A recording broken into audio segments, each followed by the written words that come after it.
Welcome back to another episode of Obsessed with Death. Thank you so much for continuing to listen and support the podcast.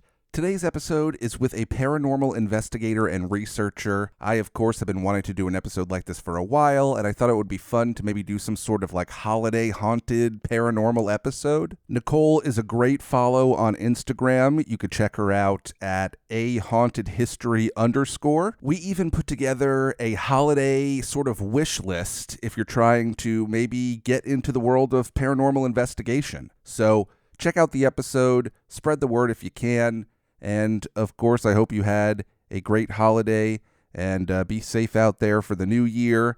And please enjoy another episode of Obsessed with Death. Losing a pet is a terrible experience. It's a horrible reality that we're rarely prepared for. That's why CODA helps pet parents prepare for end of life and gives better options for memorials. With CODA, pet parents who are navigating their pet's end of life can find resources, guides, and modern memorial opportunities all in one place, such as jewelry, artwork, cremation stones, vase urns, and more. CODA also knows that thinking about end of life is hard, and talking about it is even more challenging. That's why they have created grief resources specifically for pet parents. CODA's blog answers all the questions that come up for pet parents, including the topics of pre-planning, end-of-life coordination, and more. For more information, go to lovecoda.com today.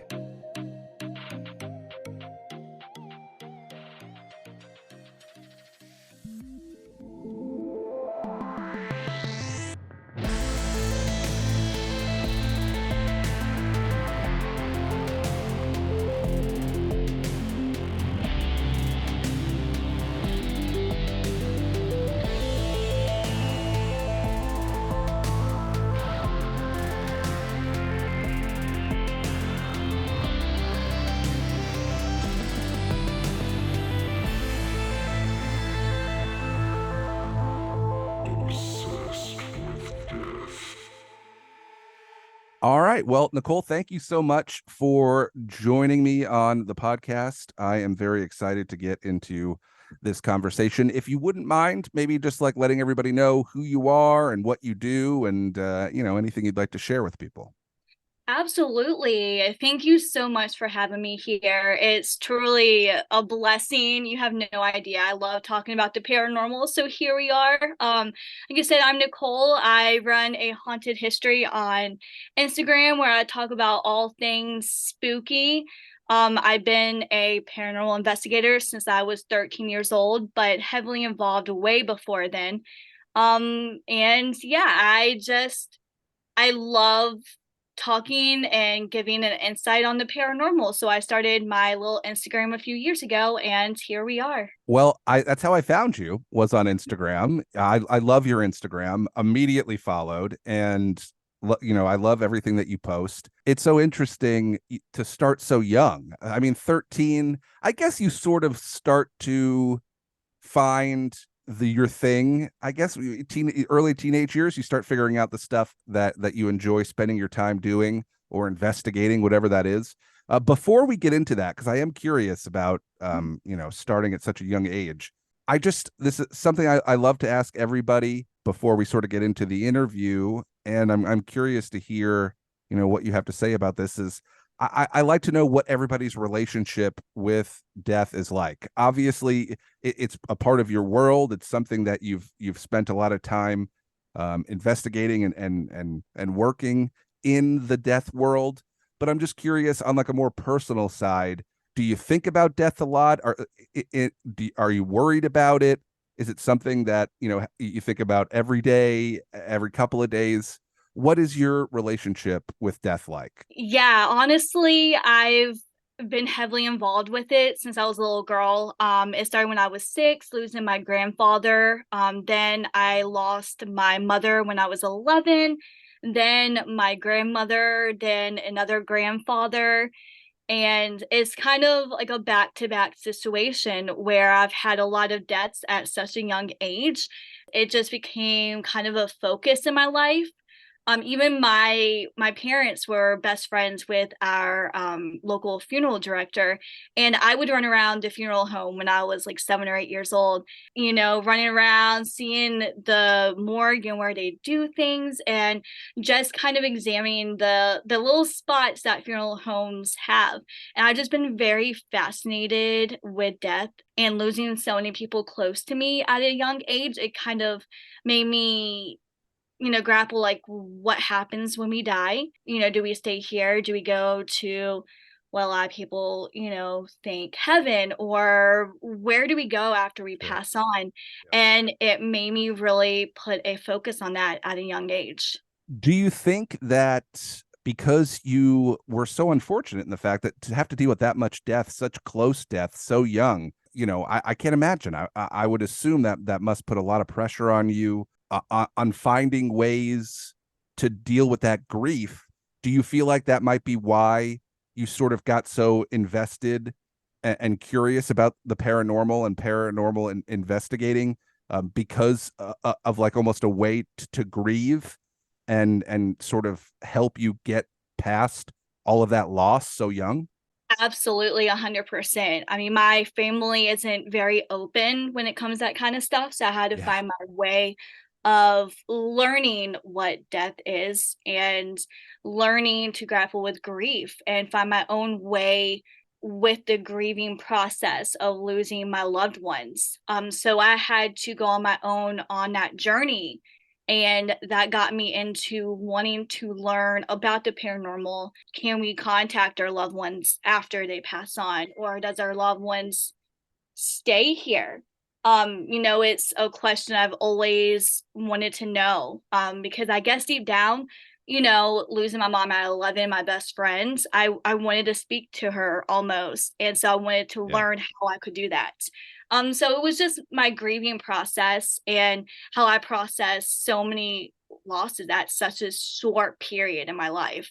Yeah, I mean, I can't imagine, you're just not equipped at that age to deal with that kind of loss. And you really need something to sort of hold on to and help you get through it. And it's amazing that you're able to, at such a young age, realize that this is the thing that's going to sort of help me deal with that grief. I think, obviously you're very lucky, but you're very smart to be, especially being so young to find that. I mean, I'm 36 years old, and this is like the first year in my life where I've like actually experienced real loss, like of people that I genuinely care about. Obviously I've lost like grandparents and stuff when I was younger, but that was very much something I was prepared for just because they were getting older and it was sort of apparent, nothing was a surprise. So I couldn't imagine that. What were sort of some of the first things you started doing when once you realize this is an interest of yours and something that's going to sort of help you with the grieving process? How did you get started in the process of paranormal investigation? Absolutely. When I was 6 years old, right after I lost my grandfather, we started having instances at his house, where lights would turn on and off. His bedroom door would open and shut on its own.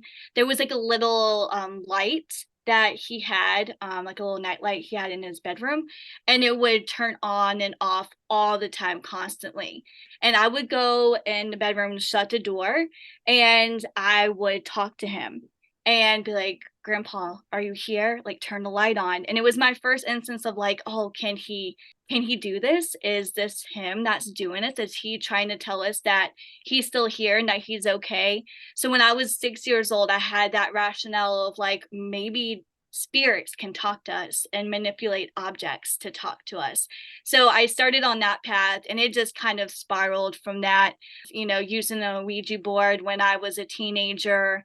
And then I started, getting my own technology per se, to be able to actually speak to spirits in the other world. I don't want to get too far ahead of ourselves because this is technically going to be our haunted holiday episode, Yeah. which I'm so glad you're a part of this. You use the word technology. I'm curious about that. What were some of the first things you brought into your investigations?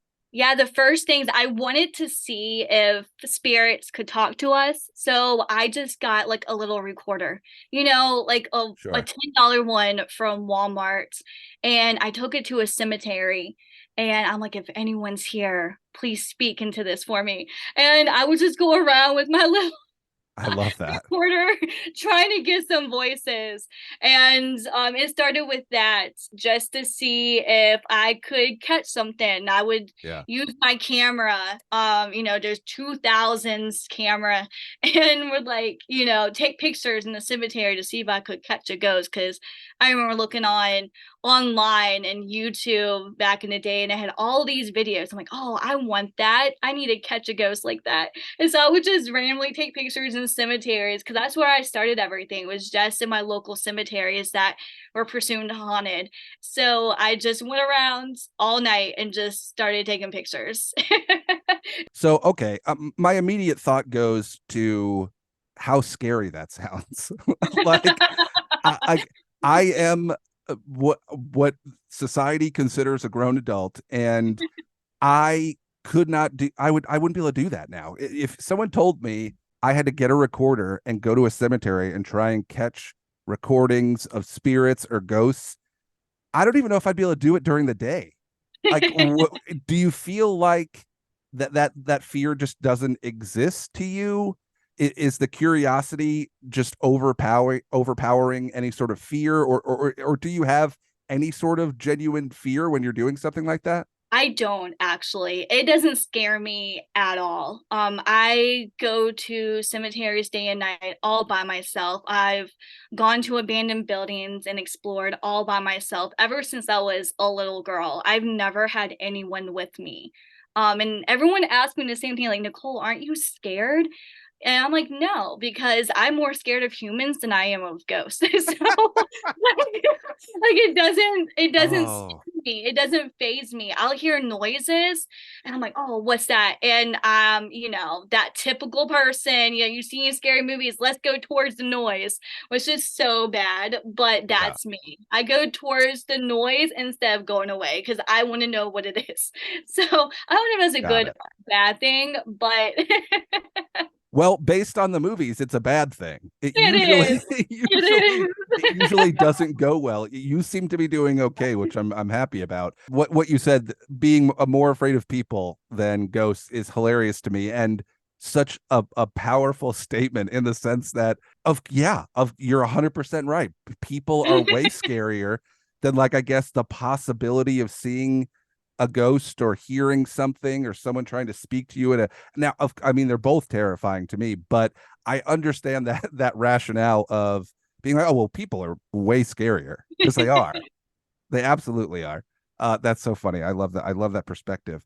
You mentioned going to these like abandoned buildings. Is there anything that comes to mind specifically? A specific building or place that you've gone to where you really had not it doesn't have to be like a if there is, great, but like any sort of like life changing or perspective changing experience when you're going to these abandoned places? Oh yes, absolutely. There was this one plantation home right near where I live. It's probably like 10 minutes up the road. And I remember seeing it and I fell in love with it. And I'm like, I need to go into this house. So I parked way down and I went in there and I remember walking in. I'm like, wow, this is what I want to do. It was just the most beautiful thing. It was so run down, but I could imagine what life you know, that was in this home at one time because it was such a beautiful home. And I did it, I went there several times after that, but the last time something felt different. I can't explain it to you. Like I can feel a lot of energies. That's one thing I've always had since I was a little girl. And walking in there, it was like the energy shifted. It was very heavy. And that's what we say in the paranormal world, like when you go into a space that is not necessarily, I wouldn't say evil, demonic. I never say those things, but it's something's there. And like the whole vibration was off. I did not go back. And it was like maybe 2 weeks after that, they actually tore down the home. I'm not sure what happened in the house, but that was the first time that I was like, something's out here, Yeah. something that needs to be explored because this is not what I've experienced the last 4 or 5 times, I've been Yeah. here. So something definitely shifted, which made me really sad, but it was definitely life changing. It made me question of how, if we can bring energies or our own vibrations into different spaces and change it. So I've been studying that ever since. You mentioned like evil and like demonic, and you seemed like you wanted to stay away from those terms. Is there a reason why? Have you experienced anything like that, or is that just something that you just sort of want to keep at a distance? I wouldn't say keep at a distance. It's not like I don't believe in it. I believe Yeah. that there is definitely evil out there, but there's so much in the paranormal world, especially on TikTok and the shows. And there's a bunch of shows that is like, oh, this place is demonic, this house is demonic, demons this, demons that. And I'm like, Yeah. that's it's not okay because you're classifying something that is not true. I don't see spirits as evil or demonic. There's nothing that suggests that at all. Spirits were once human. Sometimes they just want to be seen, just like human beings. They just want to be seen. And so sometimes, like humans, they act out. So that's why you might get a lot of negative hauntings. It's just they're trying to speak to you. And so not everything is demonic or evil. Not saying that is not out there, but not everything is like that. And I just want everyone to stay away from those terms and not to think that, oh, that place is haunted and must be evil. Like that is not true and it's far, far from it. It seems like what you're saying is that a lot of the times, if you do experience some sort of spirit or experience like this, it's most like, and it feels sort of demonic or evil. Are you most likely just like misunderstanding the situation? 100%. And I think a lot of people misunderstand because they don't want to understand it. They want to just think, oh, this is a bad place. This is a negative place. Do Yeah. not come here. It's like anything else. You have to take the time to understand it and understand why it happens. And that's why there's research. And a lot of people don't take the time to research what these things are. We think of Ouija boards. I'm a Ouija board collector. I have over 40 Ouija boards, and they're in my bedroom. They're on my wall, and everyone's like, "Aren't you scared? Ouija boards are evil." And I'm like, "This is the media represents that because they want you to see that as evil when they're not. It's only evil if you want to bring that evil, if you are using it for something bad, which there's people out there that would do it. I'm not saying that, but it's only evil if you perceive it as such. I've never had any experiences with the Ouija boards that have been negative. They've only been very extremely positive. I don't have any issues with mine. And like I said, I have my oldest one's from 1915, and then I have a modern day one. And I've never had any issues with a single one. This might be a silly question, but I'm curious. I think having collections of things is obviously very normal. People like to collect certain things. It makes sense that with what you do and the life that you live, you would have a collection of Ouija boards. I don't think that that's an absurd thing to hear from you. But I'm still curious as to where that specific interest came from. Like obviously, there's many different things in the paranormal world that you could build a collection of. What was the reasoning behind this collection of Ouija boards? Well, I've always loved them since I was little. Like I said, my first one was, when I was probably about 13, I believe. And I took one to the cemetery with one of my best friends and we used it. That's when I was like, oh, wow, I really like this. And I just, became obsessed with them. And I knew at a time that I wanted to start collecting them. So I just started building my collection over the past, 4 or 5 years, looking on eBay, Etsy, garage sales. I had a friend pick one up from Goodwill, a few weeks ago. And so I, find them everywhere because I love them, and they're such a powerful tool in the paranormal community to be able to speak with spirits. So I've just always been fascinated with them. You mentioned as a kid going again, just the bravery that I'm seeing from you to be a child and go to you're going to graveyards and you're bringing a camera and a recorder. Okay, that's fine. Now you're bringing Ouija boards to the graveyard. It just it seems like you got bored and you're like, I gotta step it up. And now we're going Ouija board. I understand this is just something you love, and there's really no fear behind it. So I'm curious. Another aspect of that is you say you would go with a friend. The fact that you were able to find another person that also wanted to do that at such a young age is incredible. But what was it like growing up that way? In high school and even younger. Did you feel like you were lucky enough to meet a couple of people that you were able to form a little community of friends that were all into the same thing? Or do you feel like you were looked at differently because you were doing these types of things at that age?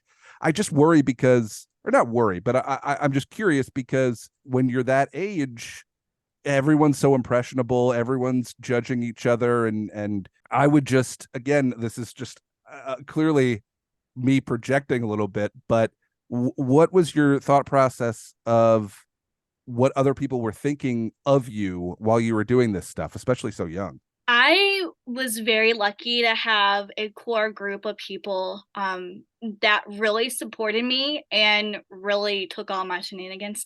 And they're still my best friends today. They understood me. And during this time was kind of beginning the heights of this. The internet started taking, a real hold on people. A lot of shows like Ghost Hunters first came out. And so a lot of people became interested, which was super nice. People would be like, "Oh, that's really cool." And then some people would look at me different. But again, I had a core group, and I was a theater nerd. So I was already in a Got it. weird space anyways. So Yeah, it was like we're all kind of like the outcast of society. So anyways, got and it. so it wasn't too tough. And I was very different back then. I kind of went along with I went to a very preppy school. So I kind of went along. I worked at Abercrombie and Fitch and Hollister. I went along with what people were doing, Yeah. but had this kind of like other side to me that a lot of people also didn't know. People ask like, "Oh, what's your interest?" I'm like, "Horror movies and ghosts." And they'll look at me like, "You wearing pink and Abercrombie." And I'm like, Yeah. and Yeah. In a societal sense, it's I guess people look at that and they find it contradictory. But what does it matter what clothing you wear? Why? Like I guess based off of movies and whatever, there's the culture. They just don't expect it, right? Pink and yeah, ghosts don't go together. exactly. But what an odd thing that like society just creates, right? Like, why It is can't you like pink and also be hanging out at a graveyard? You don't have to wear. There's not a dress code exactly. for the graveyard. Exactly. Like, I mean, I was friends with, what you may consider the gothic crowd, the emo crowd, which was really popular. I was all friends with them. I just didn't dress like that because I Yeah, worked, at Abercrombie. So it's kind of like I was stuck in between. And it wasn't until probably COVID was when I really took on, I wouldn't say, I'm not going to say persona because it's always been me, but sure.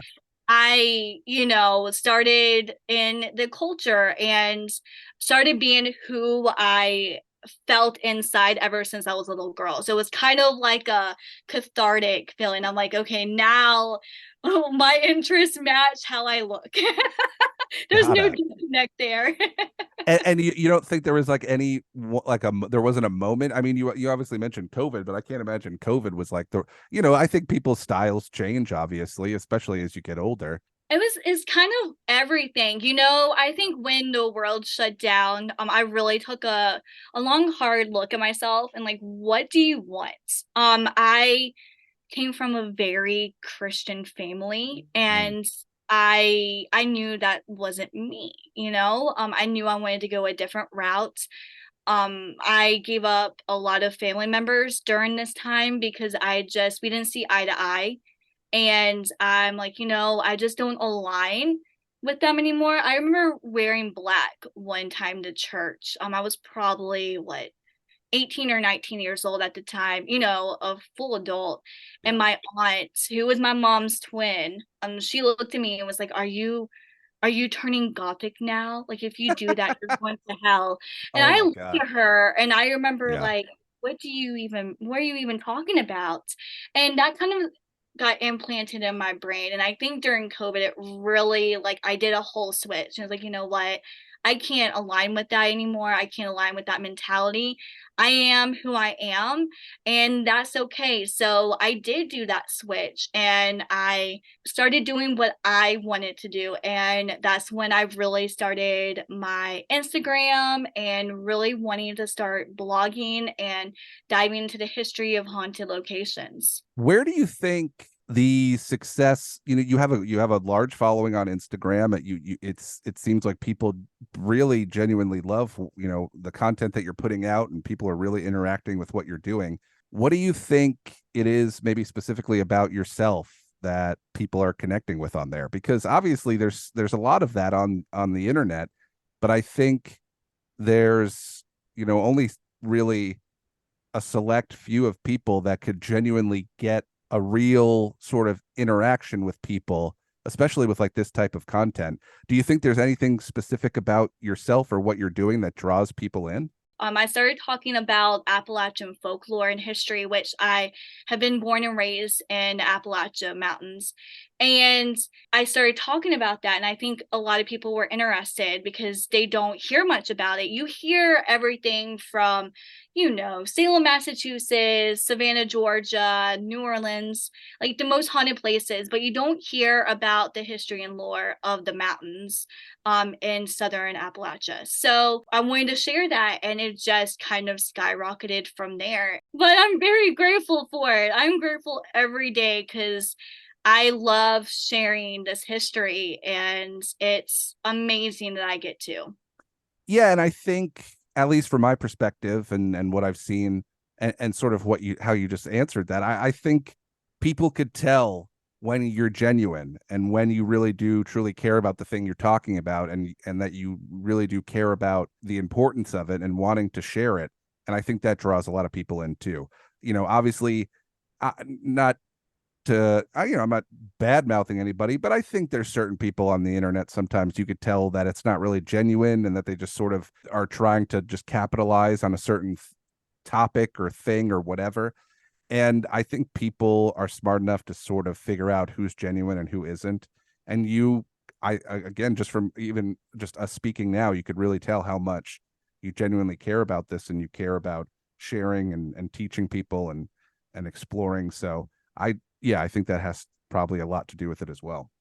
Losing a pet is a terrible experience. It's a horrible reality that we're rarely prepared for. That's why CODA helps pet parents prepare for end of life and gives better options for memorials. With CODA, pet parents who are navigating their pet's end of life can find resources, guides, and modern memorial opportunities all in one place, such as jewelry, artwork, cremation stones, vase urns, and more. CODA also knows that thinking about end of life is hard, and talking about it is even more challenging. That's why they have created grief resources specifically for pet parents. CODA's blog answers all the questions that come up for pet parents, including the topics of pre-planning, end-of-life coordination, and more. For more information, go to lovecoda.com today.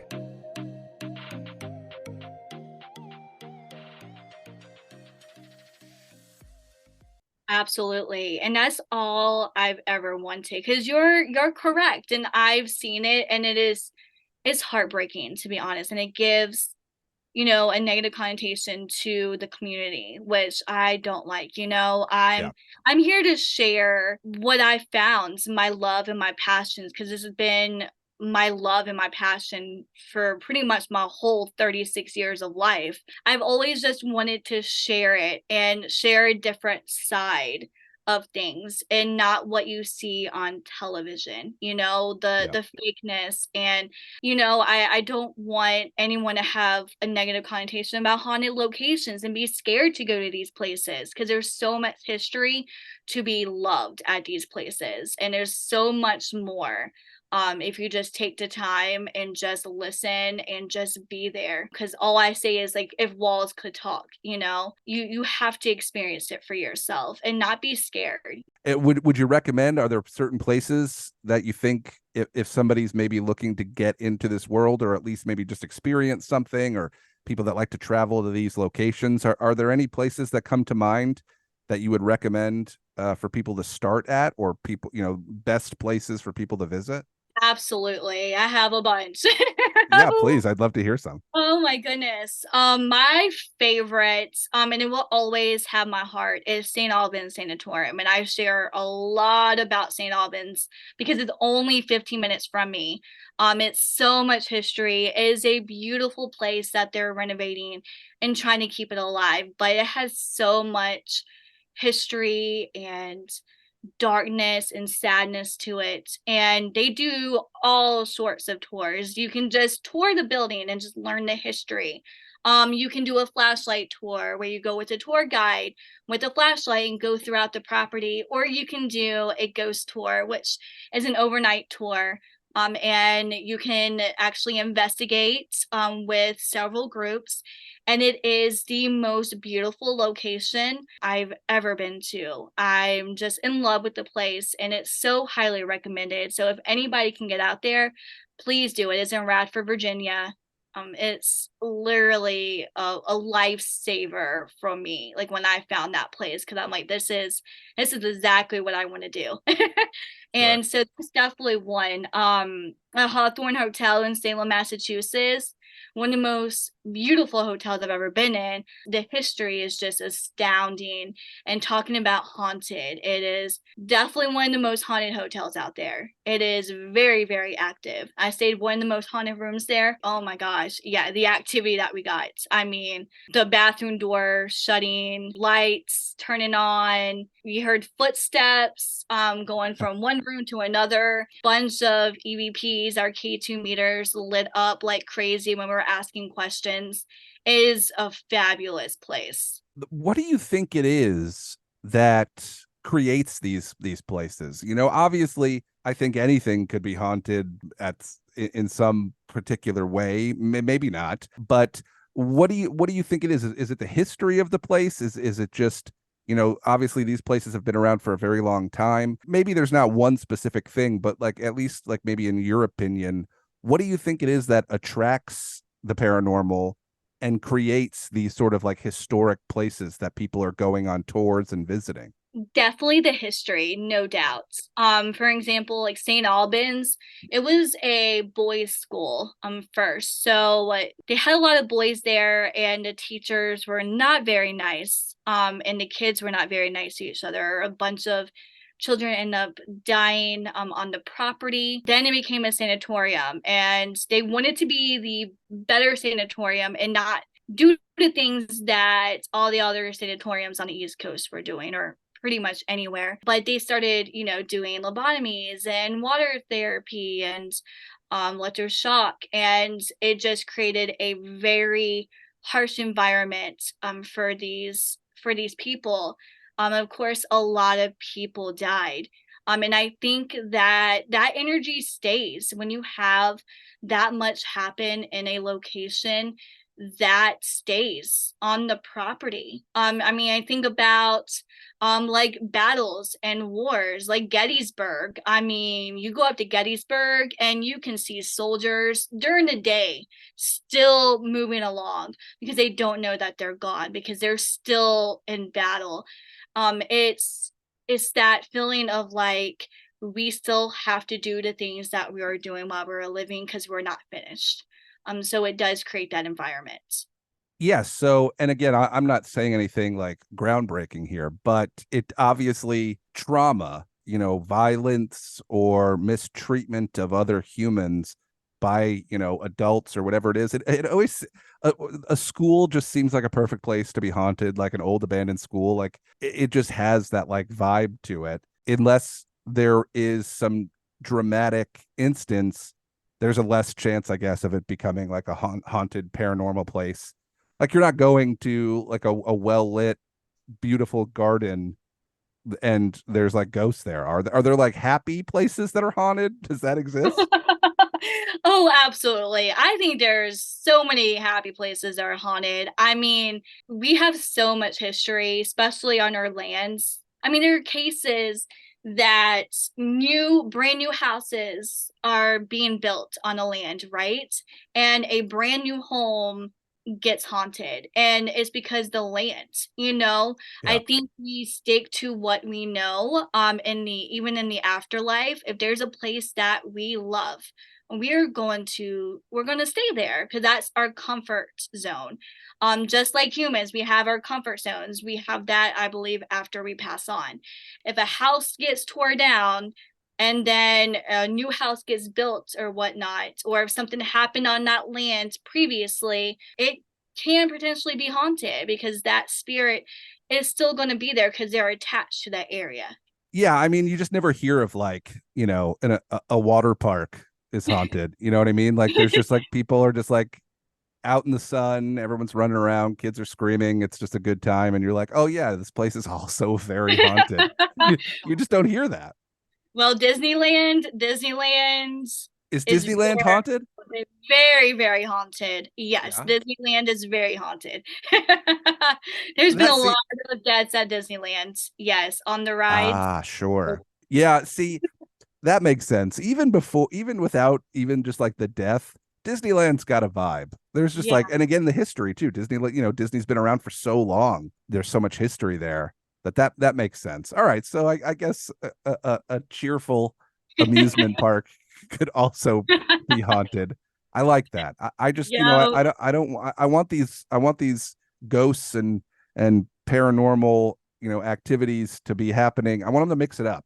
I want to be able to go experience it, but not have to be at a graveyard at 3 in the morning. You know what I mean? Exactly. Exactly. I mean, our Kroger's in town. Um, Your is Kroger's is haunted. our Kroger's. Yeah, There I love was that. an old amusement park back in the 70s and 80s. And there was a roller coaster, and the maintenance guy went under the roller coaster and it Oh boy. killed. Yep. And so yeah, it is someone has seen a man walking the parking lot at Kroger's. That's not there. He'll go and he'll Love disappear. that. Yeah, I do love the idea of just somebody like trying to get some fresh fruit and there's just like a ghost walks by. That makes me really happy. Yes. Can All you right. imagine? Yeah, I would be into that. If somebody was like, I think we just came up with $1 million idea. The haunted grocery store. People Yes. go to experience ghosts and paranormal, and they also could get their groceries. Groceries at the same time. You can investigate and shop at the same exact time. I love the idea. Two for one. I mean, somebody write that down, please. I'm not going to remember that. Please. Somebody write that down and tell me that I said that. And then Nicole, me and you are going into business together. That's our Oh, first I am project. all for it. Let's go right after this. One of the other things that we discussed before, this interview, we had a couple of good back and forths. Obviously, we've been talking for a little while, setting this interview up and talking about ideas. And like I mentioned, this is our haunted holiday episode, and the holidays, of course, involves getting gifts and giving to others. And so, one of the things I was curious about, and that you brought up, which I thought was such a great idea, was maybe putting together some sort of holiday gift list for somebody who's looking to maybe enter the world of paranormal investigating. You've sort of put together a wish list, I guess, of maybe some beginner tools that people could maybe get for a friend or a loved one that they know is looking to maybe be more involved in this world. Yeah, Yes, absolutely. I have my awesome. list. I would love to hear it. The first one, and probably the first thing that I ever got, and that any paranormal investigator who's starting out should get, is a K2 meter. It's an electronic device that measures frequency. So it lights up different colors from green, yellow to red if there is any type of energy that's nearby. It's so good. I love it. You don't need anything extravagant. The next thing is definitely a spirit box. A spirit box, ghost can change frequencies of like radio stations. At least that's what we think in the paranormal field. And the spirit can manipulate when you are asking questions. So it is a very cool tool. You can hear spirits talk. It is very fascinating. You can get one off of Amazon or go to Ghost Stop, which is a very awesome place for any type of paranormal equipment. The next thing is a REM pod. A REM pod, much like a spirit box, it lights up when there's something near it, but it actually has to have a physical touch. So there's an antenna, and if something touches the antenna, it will light up and it lets you know that something is near it and touching it. So it's a really cool tool. You can get one off of Amazon, and again, it's on Ghost Stop. An easy thing is cat balls. And it's like the little balls that cats can play with that lights up. What it does is that you turn it on and you can ask the spirit to play with it so they can touch it and it will light up. My new favorite toy is called a Boo Buddy. I got it off of Ghost Stop too. And it's a little teddy bear with a backpack, and he turns on and his little arms light up. First lights up green and then lights up red if something is touching them. So it's really good for children spirits. So if you're trying to contact a child's spirit, they love it. I use it a lot at St. Albans because there are several child spirits up there, and it's phenomenal and it's really cute. So and then another easy tool is dowsing rods. It's like a little rod that you can ask yes or no questions, and it goes one way for a yes, one way for a no. Very easy tool that you can get off of Etsy, Amazon. A lot of sellers, will make their own, which is really cool. So I would say, Christmas time, shop small businesses. So go on Etsy. Yeah. Yeah, And absolutely. then my favorite, of course, are Ouija boards. Of course, I never go Yeah. anywhere without my Ouija board. Always, if you're going to use it, be safe, cleanse yourself, and make sure you're protected while using it. Make sure you say no and cut off the communication if you're using it, just to be safe. But yeah, that's one of my favorite tools, and what I used in the very beginning. I was waiting for you to get back to the Ouija boards. I'll be my last because we had to do a Yeah. full circle. Yeah, no, that's great. Those all sound like some really good ways to get started. A lot of different ways for people to, get something for somebody and help them get started. And then I would assume too that if you're recommending somebody that's in like the beginning stages and they maybe want to start going out and exploring, obviously I would assume a graveyard is a great place to start. Oh yes, absolutely. I think Yeah. that's every beginner's is a local graveyard. Research your graveyard. See if they have any type of activity, or see if anything's there. Just explore, because you never know what you would find. But definitely a graveyard is my number one pick if you're just starting out. It's easy, it's accessible. You're not going someplace you're not supposed to. I love that. And just quickly here too, one other thing that we sort of discussed that I was curious about is that you mentioned the idea of haunted objects. Is that something you could get into a little bit? I'm kind of curious to hear more about that. Yes, absolutely. So I'm a haunted object collector as well. I've been collecting haunted objects for the past few years. I have a bunch of haunted dolls who I adore. They're mostly child spirits, which I love, so I treat them like my own. I highly recommend it if you want to start trying to figure out the paranormal, but you're not wanting to go out there. You just kind of want to do it on your own. Of course, like the Ouija board, always be safe, always do your research. But I mean, grab, a quote unquote haunted doll and just see if you can get anything. Yeah. I fell in love with collecting, and one day I would love to open my own little museum with haunted objects. Like I said, I have Yeah. probably six haunted dolls now. I have a haunted it's like a, I don't even know what you would call it. It was at a funeral home. Actually here in Virginia, and they used to like hold stamps and stuff. But it was a came from a very haunted funeral home. Are there certain places that you're going to specifically to try and find like a haunted object? Is it something that like you maybe you just sometimes you find things, or are there like specific places that you're going to find this stuff? You can find people in your general area that may have something, but I do caution you because there's a lot of people that will try to sell something quote unquote haunted to get you Yeah. to buy it, and definitely upsell it.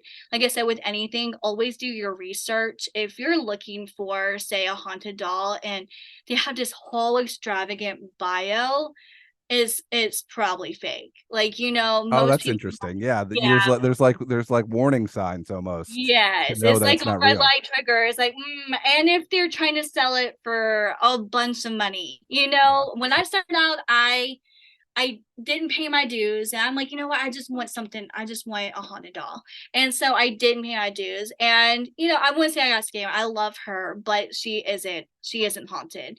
So I always say, learning, do Got it. your research. Like I said, if there's a whole big thing about the doll, is more that's a red sign, red flag. Don't spend your money on it because most people will not do that. And I would say contact the seller and be like, hey, what have you experienced? Because I Yeah, want to yeah. know. So, and I don't want anything too bad in my house. So Sure. not Yeah, so understandable. I want everything to stay positive.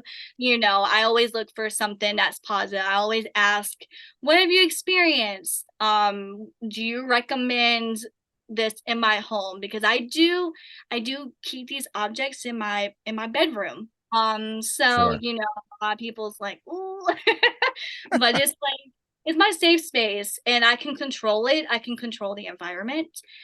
So I always know if something's happening Yeah. and I can set those boundaries if it is right then and there. Because it is like anything else, you have to set those boundaries. That's the most important thing when getting a haunted object is when you get it, you set those boundaries like, hey, this is who I am, this is what I want.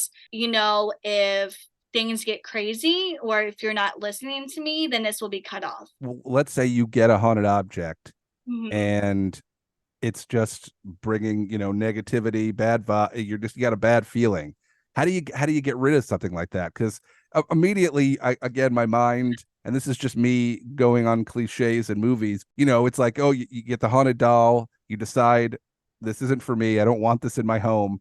And you go out to the dumpster, you throw it in the dumpster, and then you walk back inside, and it's like sitting on the couch Was again. there. So is there like a process to dealing with a haunted object that you want to get rid of? There is. I always say try to talk to them first. Like anything, it's like almost talking to a human. Like if you have a disagreement with someone, talk to them first and be like, hey, I'm not okay with this. This is not okay. I will not have this in my home. You set those boundaries. If they will not accept those boundaries, then you do have to go to the next step. And a lot of times, you find a new owner.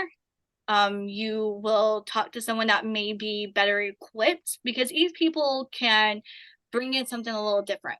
That can be better equipped with a situation. So you talk to them like, hey, this is what I'm experiencing. Can you take care of this? And this happens a lot in the paranormal world. And then a lot of times, like certain objects, aka Annabelle, they cannot be saved. Yeah. So Okay. Yeah. it's like they get locked in a box and do not touch. Yeah, I was gonna say maybe a wood chipper. You just sort of throw it in there. Don't do that because like anything, that energy is still going to be there. So you're basically just Ah. releasing the spirit. You do What if I got a priest to bless my wood chipper and then I threw it in the wood chipper? Would that do anything? and you can try. You can try. They have a priest come in and bless Annabelle like every week, Eh, I believe. So I mean, yeah, you gotta do what you gotta do. sure. Nicole, thank you so much for coming on the podcast. This was a Thank ton of you. fun. And yeah, I'm really excited for people to hear this. Me too. And I thank you so much for giving me this opportunity.